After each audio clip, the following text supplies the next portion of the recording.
All right, I want to talk about multiplication and division of rational expressions. This will be in the rational expressions chapter of your workbook. Don't pay attention to the section number because the section numbers don't match. Just look for the topic, multiplication and division of rational expressions. The key to solving these, it's going to be very similar to the previous section where we simplified. You're going to have to factor and then you can cancel. If you have the same factor in the numerator as you do on the denominator, then we're going to be able to cancel those out. Here's an example. You can see they've got a multiplying problem where they've got x plus 2 on top, x squared plus x minus 42 on the bottom, and then times x plus 7 over x squared minus 4. The key is to be able to factor everything. So if a polynomial can be factored, let's factor it. So they factored the x squared plus x minus 42 into x plus 7x minus 6. The x squared minus 4, that's a difference of 2 squares, so that's x plus 2x minus 2. And then you don't really have to combine them the way they did on step 2. You can just start looking. X plus 2 would cancel with x plus 2. X plus 7 would cancel with x plus 7. And then we have nothing left on top. That's why they have a 1. So if everything cancels on top, you're left with a 1. And on the bottom, we have the parentheses x minus 6 and the parentheses x minus 2. So that would be your final answer. So let's look at some of our examples. In the first one, we've got 3p minus 3. Your first step in any factoring problem is to always look for a greatest common factor. Don't just assume because you have two terms that you're going to end up with two factors that have parentheses. So on this first one, 3p minus 3, I can take a 3 out of both of those. So that's going to be 3 times a p minus 1. I just divided out of 3. So I have a p left on the bottom. Can't do anything with 7p squared. And then on the bottom of 7p squared, I have 8p minus 8. Again, greatest common factor would be 8. So I have an 8 times p minus 1. Now, everything is factored, so let's look and see what we can cancel. A p minus 1 with a p minus 1. 3 and 8, try to cross cancel those, but there's no common factor for 3 and 8 or 7 and 8. So I'm stuck with the numbers that I have. But I have a p squared on top and a p to the 1 on the bottom. If you'll remember exponent rules, when you have exponents on the numerator and the denominator with the same base, we subtract. 2 minus 1 would be 1. So that means I'm canceling out the p to the 1 on the bottom, and this 2 is going to become a p to the 1, which you don't really have to write. So on the top, we have a 3 times a 7p, so that would give me 21p. On the bottom, I'm left with just the number 8. So 21p over 8 is what it would simplify to. Okay, let's look at the next one, number 2. This one's going to have a little bit more factoring to it because we have a cube with x cubed minus 27, and then we've got a number of polynomials to have to factor. So on the cube, remember we're going to do the square multiply square and the SOAP. So the factors, the cube roots of x cubed would be x, the cube root of 27 would be 3. And then we do square multiply square. Square the x, that gives me x squared. Multiply those two together, that gives me 3x. And then square the 3, that gives me a 9. And then we clean up our signs with SOAP. Same sign, opposite sign, always positive. Okay, if you need to review factoring cubes, go back and watch my video that I have under factoring topics on factoring cubes. For x squared minus 9, that's the difference of 2 squares, so that's an x plus 3 and an x minus 3. And then I'm going to go over to the next one. X squared minus 6x plus 9. Are there factors of 9 that would add up to a negative 6?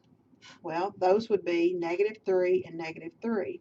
So x minus 3, x minus 3. Okay, let's look on the bottom. I've got x squared plus 3x plus 9. Are there factors of 9 that would add up to 3? Well, I just have 9 and 1, 3 and 3. Neither one of those add up to that 3 in the middle. Then I look up at the top and I see when I did that cube, do you see the polynomial that I have in the larger parentheses? Ends up being the same thing. So just rewrite x squared plus 3x plus 9. So those polynomials wouldn't factor any further, but you have to try to factor them at least before you try to say that, no, you can't do anything with it. All right, so let's see what we can cross out. Those big x squared plus 3x plus 9s. I have an x minus 3 on top and an x minus 3 on the bottom. And I believe that's all I can do. These x minus 3's that are on top right here don't match the x plus 3 that's on the bottom. So I'm left with the x minus 3's on top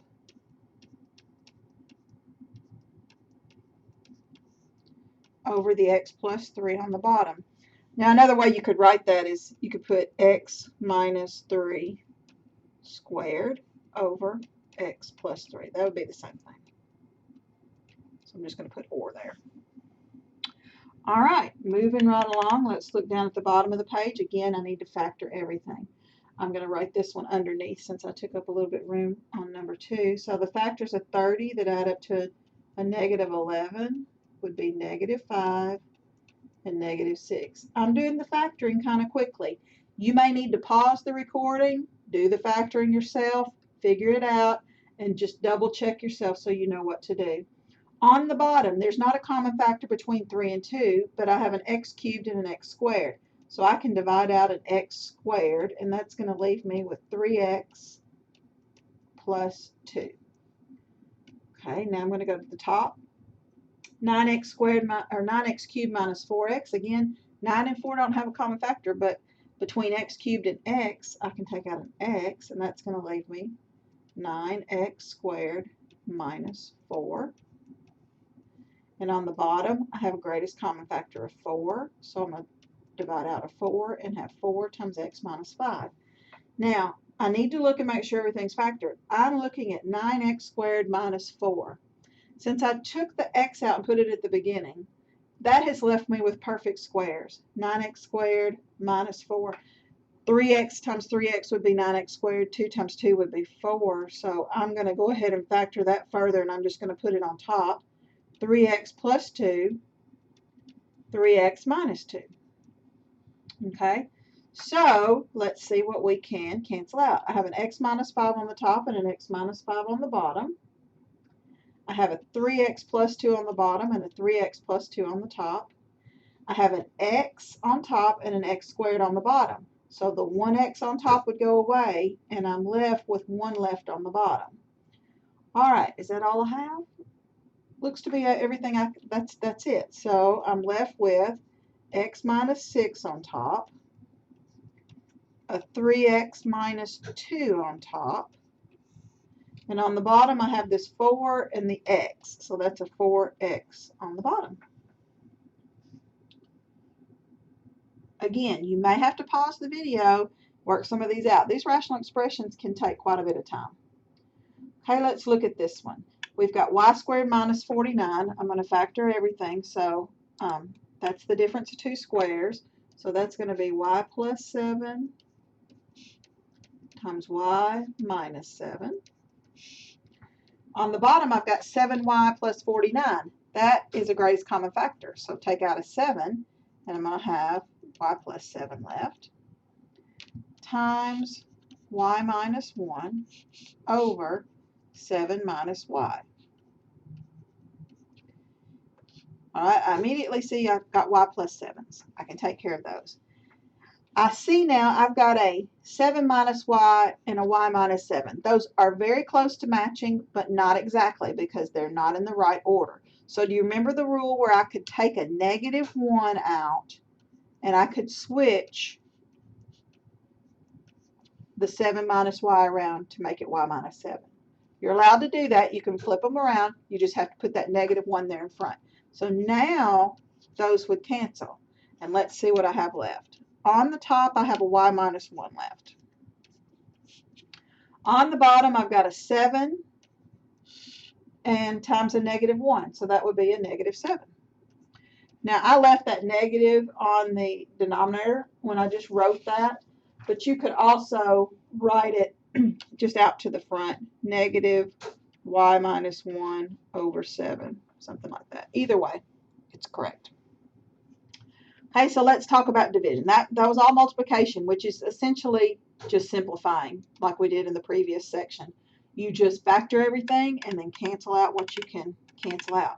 Now, remember with dividing fractions, there's a rule to follow because you can't just factor and cancel, cross cancel. We have to keep the first fraction, change the division to multiplication, and flip the second fraction. So I remember it as keep, change, flip. And you can see that's what they did on the example. The 5m minus 5, they factored that because it's a greatest common factor, 5 times m minus 1 over the m. Then they flipped the second one. They changed it to multiplication. Then they flipped 5m squared, went on top. 6m minus 6 has a common factor of 6, so that goes on the bottom. Then they can cancel out what they can cancel out.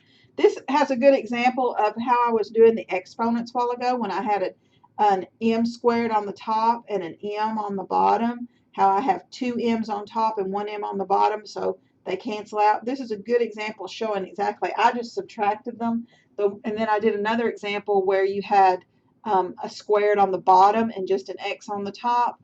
So this is a good example showing where you have bases left over when you're just canceling exponents. So that's what's going to happen in number 5. Let's look at it. We've got 50. There's really no factor into this one. We just have to keep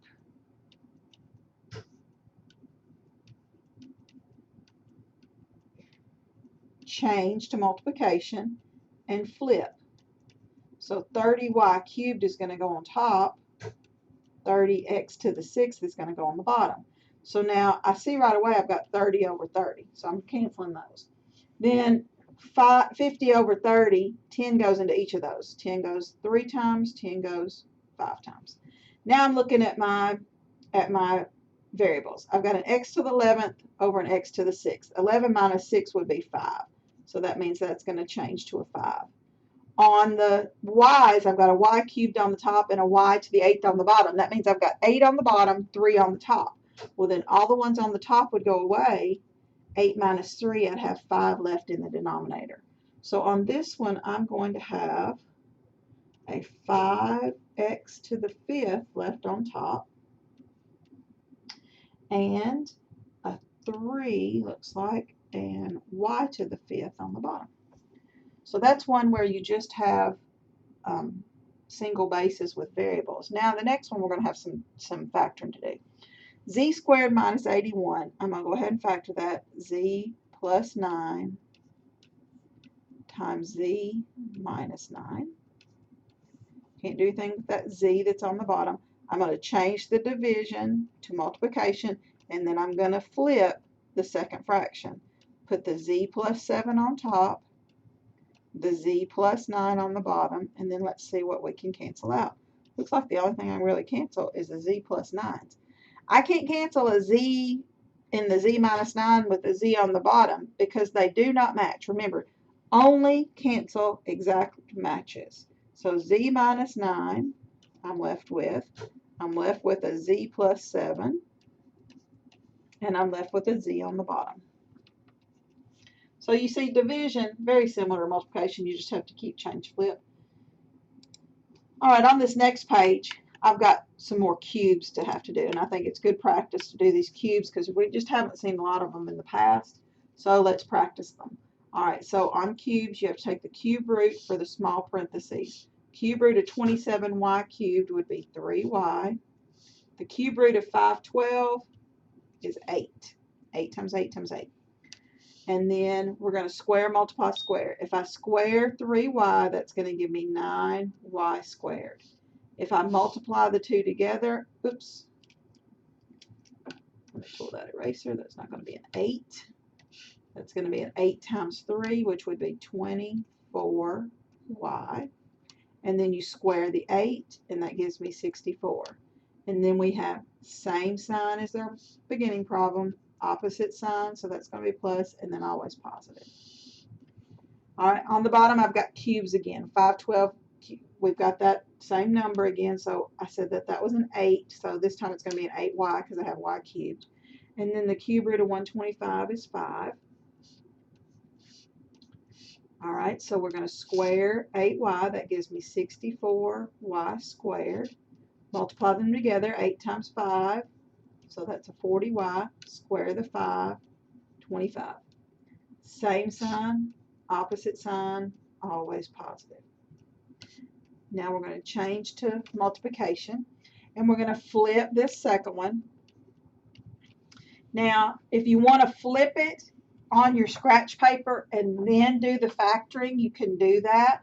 If you want to do the factoring and then flip it, you can do that. If I'm going to do this factoring on the top here, if I'm going to factor before I flip, 9y squared minus 64, that's the difference of two squares. So that would be 3y plus 8 and a 3y minus 8. Now, on this bottom one, I'm going to look at that, and woo, that's a lot. That's a lot of numbers, large numbers. 64y squared plus 40y plus 25. Do you notice that it matches when I did that cube? So, you know, things don't just happen. They worked it out so that you don't really have to factor that next one. So I'm just going to rewrite it because it's going to cancel with that whole parentheses that I just created with that cube. So 64y squared plus 40y plus 25 is going to go on the top. And then my 3y plus 8 and my 3y minus 8 is going to go on the bottom. And then let's see, 3y minus 8, 3y minus 8. The whole big 64y squared, that's going. And I don't see anything else I can factor. 9, and let me just say this. When you're doing these cubes, this second parentheses rarely will factor. So I am pretty positive that's not going to factor. So 9y squared plus 24y plus 64 left on top. I've got an 8y minus 5 and a 3y plus 8. Now I'm going to just in my head check something. If I could possibly go further, then the two factors on the bottom, when I multiplied, I would try to get the same thing that I have on top. If I just take 8y times 3y, I get 24y squared, which does not match that 9y squared. So I know I'm pretty confident in the fact that that's the final answer. Okay, this next one, I didn't give you any like those in homework. We're not going to do that. We're going to go to the one that's after it because it's kind of a combination of operations. Notice I have a multiplication here, but a division here. So I'm going to have to flip this last one, but I don't have to flip the middle one. So I'm going to factor everything. X squared minus 3x, greatest common factor of x. Don't always assume, again, go to GCF. Don't always assume that it's going to have two parentheses every time.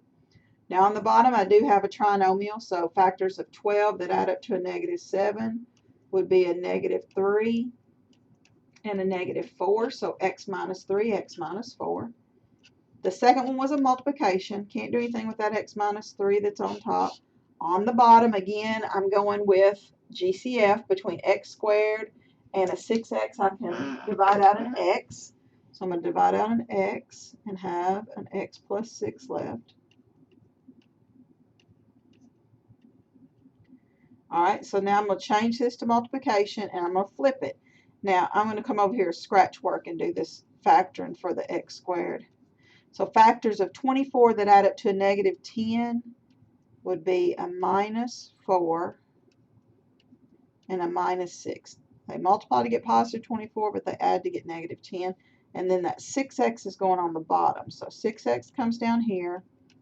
My factored parts come up onto the top. And then let's see what we can cancel. All right, I've got an x minus 3 on the bottom and an x minus 3 on the top. I have an x minus 4 on the bottom and an x minus 4 on the top. I have an x over here that I pulled out and a 6x. Well, before I even have that 6x, I've got an x right here. I'm just going to cancel those out.